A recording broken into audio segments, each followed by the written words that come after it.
Salam Gloria.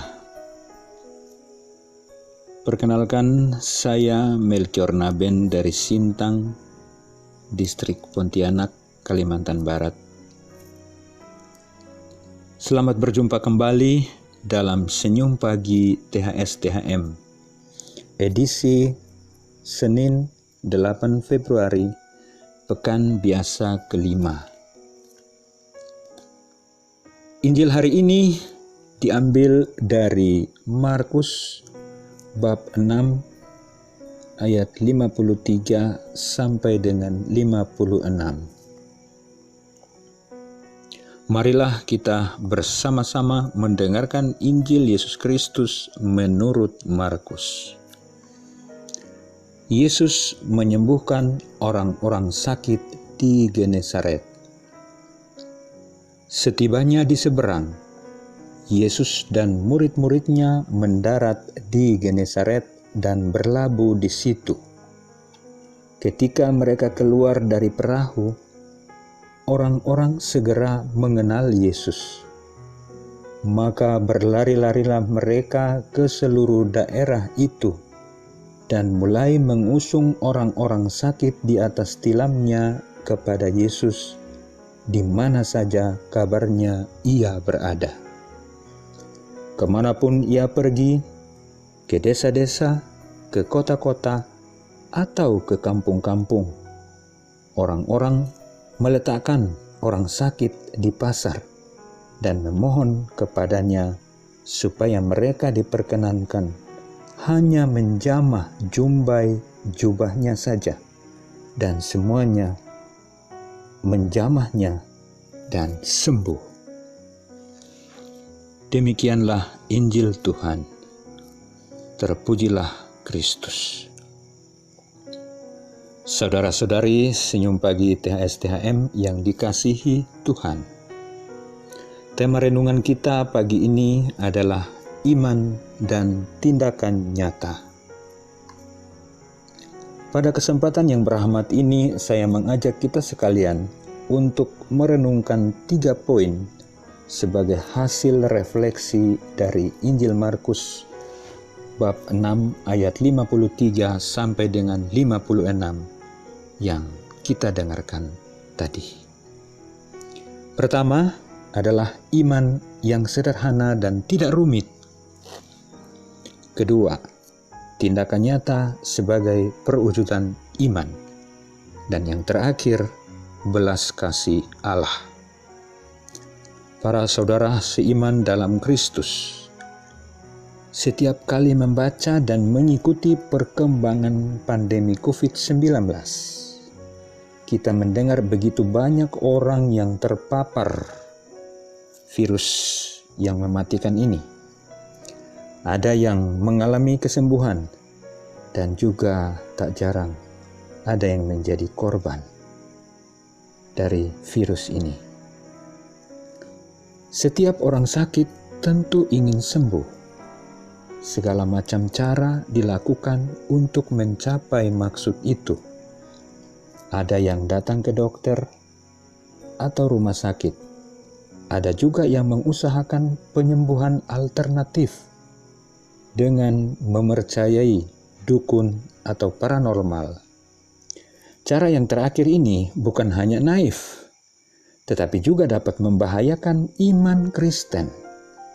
Sebagai orang Kristen, seharusnya kita meyakini bahwa Tuhan Yesus dapat menyembuhkan penyakit. Beriman kepada Kristus haruslah dengan sepenuh hati dan bukan setengah hati. Secara sederhana, iman diumpamakan seperti biji sesawi, atau bahkan dilukiskan seperti seorang anak kecil yang polos dan bukan sebagai sesuatu yang rumit. Iman yang sempurna tidak memerlukan pengetahuan yang tinggi, namun dalam kesederhanaan dan ketulusan hati. Inilah bentuk iman yang tidak rumit. Selanjutnya yang kedua, tindakan nyata merupakan perwujudan iman. Saudara-saudari, para pewarta sabda yang terkasih, beriman saja tidak cukup. Rasul Yakobus mengajarkan kepada kita bahwa iman tanpa perbuatan adalah mati. Wujud nyata dari iman dalam kaitannya dengan Injil hari ini adalah usaha untuk berjumpa dengan Yesus. Iman itu tidak hanya diam di tempat dengan mengatakan, asal ku jamah jumpai jubahnya saja, pasti sembuh.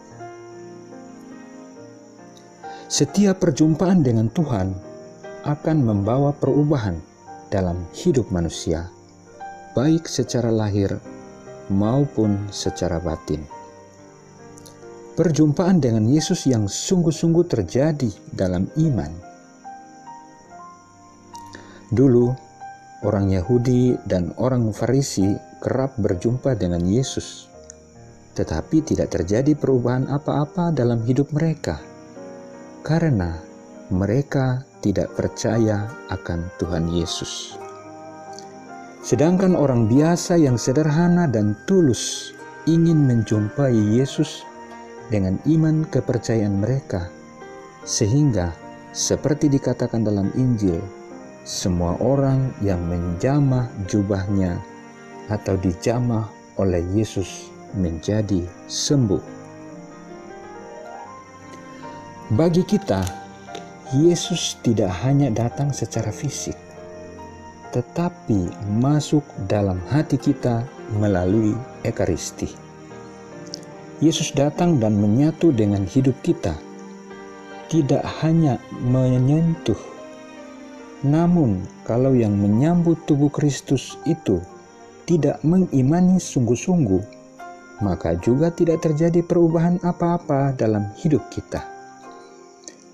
Karena menyambut komuni secara formal tanpa disertai kerinduan batin tidak membuahkan hasil apa-apa. Santa Skolastika, seorang biarawati, adiknya Santo Benediktus, pada masa hidupnya telah menunjukkan sikap penyerahan total kepada Yesus. Ia tidak mohon kepada Yesus pada saat dirinya menghadapi penderitaan. Namun lebih dari itu, dia justru memberikan dirinya bagi Yesus agar bersama Yesus dapat melayani orang lain. Ia menyediakan diri menjadi perpanjangan kasih Yesus.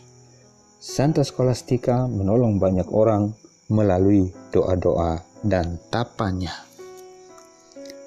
Saudara-saudari, para pembela iman yang sejati. Poin ketiga yang patut kita renungkan pada kesempatan ini adalah belas kasih Allah. Karena besar iman mereka, Yesus membiarkan jumbai jubahnya dijamah dan mereka semua memperoleh kesembuhan. Ungkapan iman yang sungguh nyata mendapatkan atau mendatangkan belas kasih Allah. Allah tidak ingin kita beriman yang pasif, menyerah. Allah ingin kita berusaha mencarinya. Dan inilah tanggapan atau jawaban manusia terhadap karya keselamatan Allah. Misi perutusan Yesus menuntut jawaban dari manusia, sehingga dengan demikian terjadi hubungan timbal balik, dan pada akhirnya Yesus akan berkata, "Pergilah, imanmu telah menyelamatkan engkau."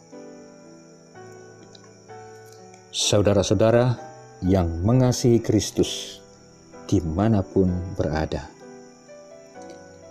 apakah kita pun memiliki kerinduan besar untuk berjumpa dengan Allah? Ataukah hanya diam di tempat dengan menyerukan slogan-slogan tanpa sebuah tindakan nyata sebagai perwujudan iman? Apakah kita sudah punya keyakinan yang kuat bahwa Yesuslah penyembuh sejati? Ataukah kita berlaku seperti orang-orang Farisi yang kerap berjumpa dengan Yesus, namun sebatas fisik, tanpa membangun sebuah hubungan intim secara batinnya dengan Yesus?